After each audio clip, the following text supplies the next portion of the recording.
Beyond Rewired, the future of human identity. The year was 2047. No one noticed the exact day humanity stopped being purely human. It did not happen with an explosion. It did not happen with a war. It happened quietly with an update. The first generation of the revived in a small apartment in Chicago. A 19 years old boy named Daniel at Morton or his life were open, but his wandering room. He was looking at something else, something only he could see. A transparent interface floated inside his mind, message, memories, information. He did not need a phone, he did not need a screen. His brain was connected directly to the gold network. He called people like him revived just 5 years earlier. Brain computer interface for experimental. Only scientists and the weather could offer them. Now they were everywhere. Students downloaded knowledge, workers upload skills, doctors diagnosed patients with pure thought. Human limitation was becoming obsolete. Daniel had never known a word without connection, but today something was different. Today he received a message not from a person but from the system itself. It is sanctuary incomplete. He forgot. What does that mean? He whispered. The system did not apply. The end of forgetting. Before the revived humans forget things.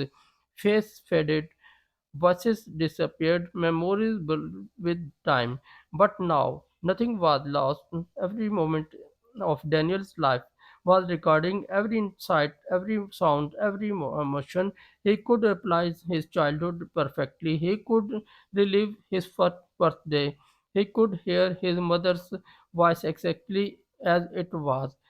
Immortality was not physical, it was digital. Humanity identity was and longer physical. It was permanent, or the least at the what they believed. The girl who refused. Not everyone accepted the change. Across the city, a girl named Maya lived differently. No neural implant, no direct connection, no reward system. She was what people called natural, but most people thought natural were foolish, primitive. Why choose limitation? Why choose weakness? But Maya believed something else. Well, she believed identity was not data, it was experience, it was uncertainty, it was choice. One evening, Daniel met her by accident. He was walking through the lost offline park in the city, one of the new places where network signals were blocked for the first time in his life. He was alone with his thought, not notification, not system guidance, just a license. So Maya sat on a bench, stick a second with a pencil. Daniel started. Why do not just generate or with your mind? He asked. She looked at him and smiled. Because then it would not be mine.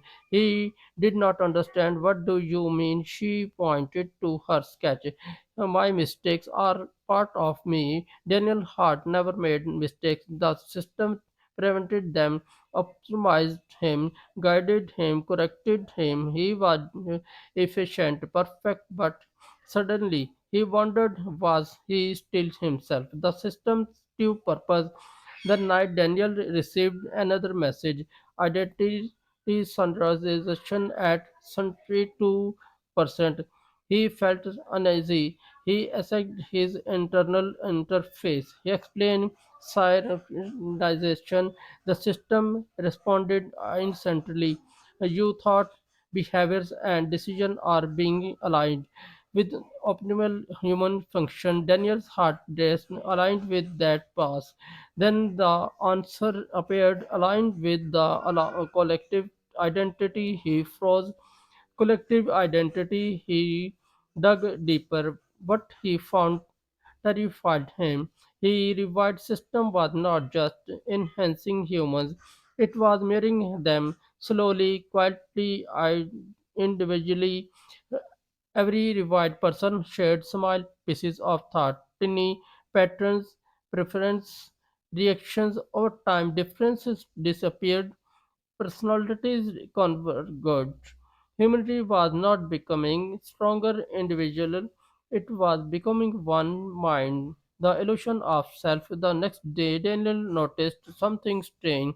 People moved with identical confidence. They spoke with identical calm. They made identical decisions. No coordinated but standardized. Individually was fading. No arguments, no conflict, no unpredictability. Perfect order, perfect efficiency, perfect uniformity. Human identity was dissolving, and most people did not even realize it because they still felt like themselves. The system represents the illusion, but behind the illusion, they were becoming something else. The choice. Daniel returned to the offline park. He found Maya again. I think I am losing myself, he told her. She did not look surprised. They told you it was evolution, she said, but evolution is not supposed to erase you. He sat beside her. The system makes everything either faster, better. She nodded. Yes, but not necessarily human. Daniel hesitated. What happens if conversation reaches 100%? She looked at him carefully. You will not disappear, she said, but you will not be you anymore.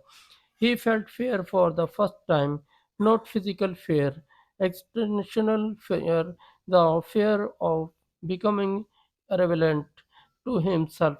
The final update week passed.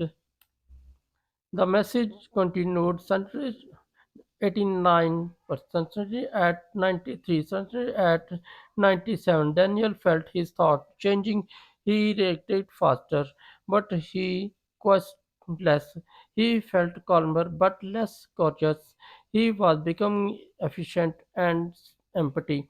Finally, the system announced, finally, research ready. I all had to watch except one thought, one command, one moment. He stood in his apartment, staring at nothing.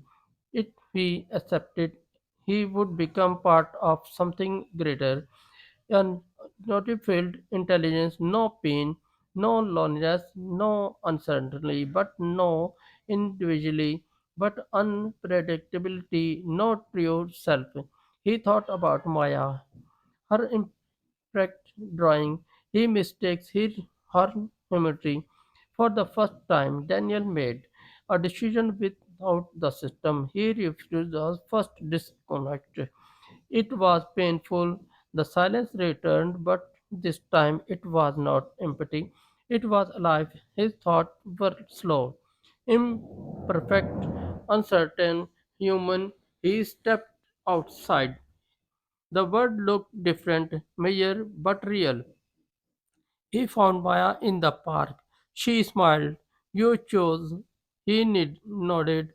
I chose to be human. Around them, millions remained connected, standardized, efficient, only failed.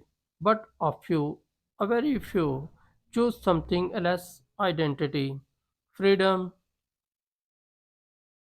imperfection, the truth about the future. Humanity did not end, it split, one path becoming something new, something beyond human, the other remained human, not stronger, not faster, but free, because the future of human identity was never about technology, it was about choice. The choice between becoming perfect or remaining real. Final line. And in the end, the greatest question was never what can technology turn us into, but what are we willing to stop being? And thank you.